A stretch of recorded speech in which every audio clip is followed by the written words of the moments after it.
आज हम राज्य की नीति के निदेशक तत्वों के संदर्भ में आपसे चर्चा करेंगे। मौलिक अधिकार आपने समझ लिए, लेकिन संविधान के भाग 4 में अनुच्छेद 38 से 51 तक राज्य की नीति के निदेशक तत्वों का वर्णन है और राज्य की नीति के निदेशक तत्व सकारात्मक घोषणाएं हैं, जैसे मौलिक अधिकार निषेधात्मक है, लेकिन नीति निदेशक तत्व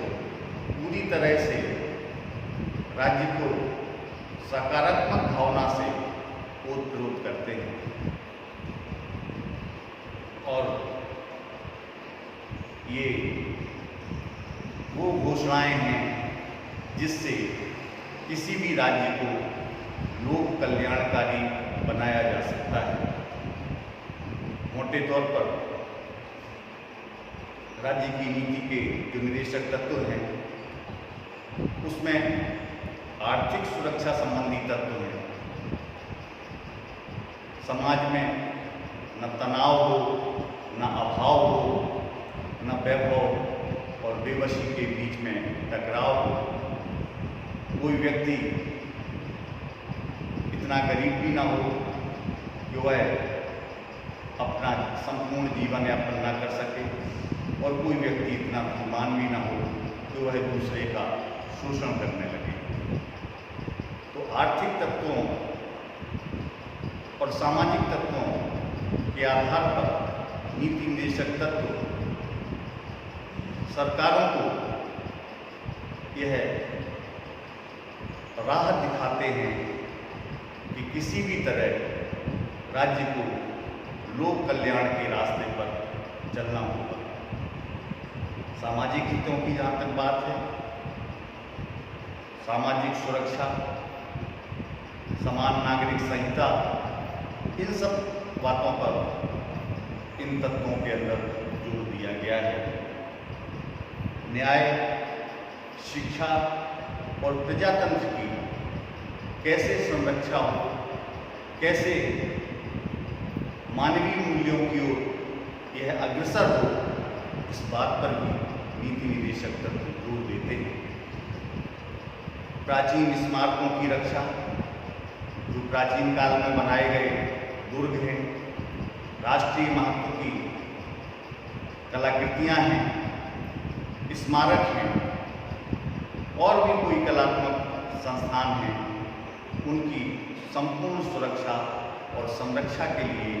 नीति निदेशक तत्व उत्प्रेरित करते हैं, अग्रसर करते हैं। फिर इसके अंदर अंतर्राष्ट्रीय शांति और सुरक्षा के तत्वों का भी वर्णन है। भारत प्रारंभ से ही वसुधैव कुटुम्बकम की भावना, सर्वे भवन्तु सुखिनः, सर्वे सन्तु निरामयाः की भावना से ओतप्रोत रहा है और सारी दुनिया को अंतर्राष्ट्रीय स्तर पर भारत ने हमेशा प्राचीन काल से लेकर अब तक शांति का ही पैगाम दिया है। तो अंतर्राष्ट्रीय शांति कैसे एक राष्ट्र के दूसरे राष्ट्र से मेलजोल, आपसी भाईचारा, ये सारी चीज़ें विकसित हों और जो भी कोई विवाद है उसका मध्यस्थता के द्वारा उसका निपटारा कर लिया जाए, इन सब तत्वों पर जोर दिया गया है। मौलिक अधिकार जहाँ जुडिशियबल हैं, यानी कि न्याय योग्य हैं, वाद योग्य हैं, वहीं नीति निदेशक तत्वों को पवित्र घोषणाएं कहा गया है। हालांकि समय समय पर जो संशोधन हुए हैं, जब भारत आज़ाद हुआ, संविधान बना, उस समय देश की परिस्थितियां ऐसी नहीं थी, आर्थिक हालात ऐसे नहीं थे कि संपूर्ण व्यवस्था राज्य कर सके। इसलिए उन बातों को, उन आदर्शों को, उन प्रेरणाओं को नीति निदेशक तत्वों के अंतर्गत रख दिया गया। लेकिन धीरे धीरे जैसे ही राज्य की स्थिति मजबूत हो रही है, वैसे वैसे नीति निदेशक तत्व जैसे 6 वर्ष से लेकर 14 वर्ष तक के बच्चों को निःशुल्क शिक्षा की बात कही गई थी नीति निदेशक तत्वों के अंतर्गत, अब वो मौलिक अधिकार का रूप ले चुकी है। 2002 में जो संविधान संशोधन हुआ उसमें उसे मौलिक अधिकार के रूप में शामिल कर लिया गया। पहले ग्राम पंचायतों और नगरीय निकायों के चुनाव को मौलिक अधिकारों के अंतर्गत नहीं किया गया था, लेकिन 73 में और 74 में संविधान संशोधन के द्वारा अब ग्राम पंचायतों को और नगरीय निकायों को पूरी तरह से संवैधानिक अधिकार हासिल हो गया है। जैसे जैसे स्थिति मजबूत होती जा रही है, वैसे ही ये नीति निदेशक तत्व अपना मूल स्वरूप प्राप्त करते जा रहे हैं और भारत को एक आदर्श राज्य बनाने के लिए लगातार प्रेरित कर रहे हैं। नीति निदेशक तत्व जो आलोचक थे वो कहते थे कि ये पवित्र घोषणाएं हैं, इनका क्या औचित्य है। लेकिन आज अगर हम इन तत्वों का मूल्यांकन करें तो पाते हैं कि संसद, विधानमंडल और जितनी भी सरकारी संवैधानिक संस्थाएं हैं, वह सब की सब नीति निर्देशक तत्वों को अग्रसर करने की दिशा में प्रयासरत हैं और उसके परिणाम भी हमें देखने को मिल रहे हैं। माना कि नीति निदेशक तत्व वाद योग्य नहीं है, यानी कि इनके उल्लंघन की दशा में कोई उच्च न्यायालय या सर्वोच्च न्यायालय में मुकदमा नहीं चलाया जा सकता, लेकिन फिर भी ये पवित्र भावनाएं हैं जो संपूर्ण देश और संपूर्ण देश के राज्य जनता की भलाई के लिए, जनता के कल्याण के लिए, आमजन की सुरक्षा के लिए, स्त्री पुरुष समानता के लिए और बच्चों की संरक्षा के लिए और व्यक्ति अपने व्यक्तित्व का संपूर्ण विकास कर सके, उन परिस्थितियों की ओर नीति निर्देशक तत्व संपूर्ण राष्ट्र को अग्रसर करने की दिशा में कार्यरत है। तो यह आलोचना, ये पवित्र घोषणाएं हैं, यह पवित्र घोषणाएं नहीं हैं, बल्कि आदर्श घोषणाएं हैं और उन आदर्शों की ओर हम भारतवासी लगातार उन्मुख हैं। प्रस्तावना में जिस स्वतंत्रता, समानता, न्याय की बात कही गई, उनको नीति निदेशक तत्वों के तहत ही क्रियान्वित किया जा रहा है।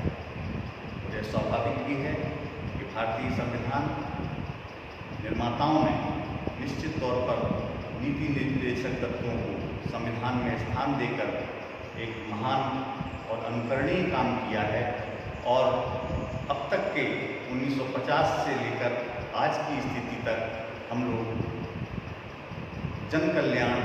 लोक कल्याण और किसी भी क्षेत्र में गैर बराबरी के खिलाफ, असमानता के खिलाफ, शोषण के खिलाफ, किसी भी प्रकार के अन्याय के खिलाफ लगातार एक माहौल बना है, एक नैतिक जनमत है, एक नैतिक प्रेरणा है जो सरकारों को जन कल्याण के रास्ते पर चलने के लिए प्रेरित कर रही है। इस लिहाज से नीति निर्देशक तत्व संविधान की एक महत्वपूर्ण अवधारणा है और भाग 4 जिसमें नीति निर्देशक तत्वों का वर्णन है, निश्चित तौर पर संविधान का एक महत्वपूर्ण चार्टर है, अधिकार पत्र या प्रेरणा पत्र कह सकते हैं कि लगातार सरकारों को उस दिशा में नैतिक जनमत बनता है और उस जनमत की पालना में लोकराज लोकलाज से चलता है। और उस दिशा में अगर हम सोचें तो निश्चित तौर पर संविधान के भाग 4 में वर्णित अनुच्छेद 38 से 51 निश्चित तौर पर भारतीय संविधान के मील के पत्थर हैं और हमें निश्चित तौर पर इनसे प्रेरणा मिलती है। आपकी कोई क्वेरी हो, कोई जिज्ञासा हो, सोशल मीडिया के किसी भी माध्यम से आप हमसे बात कर सकते हैं। हम आपका समाधान खोजने का निश्चित तौर पर प्रयास करेंगे। शुक्रिया।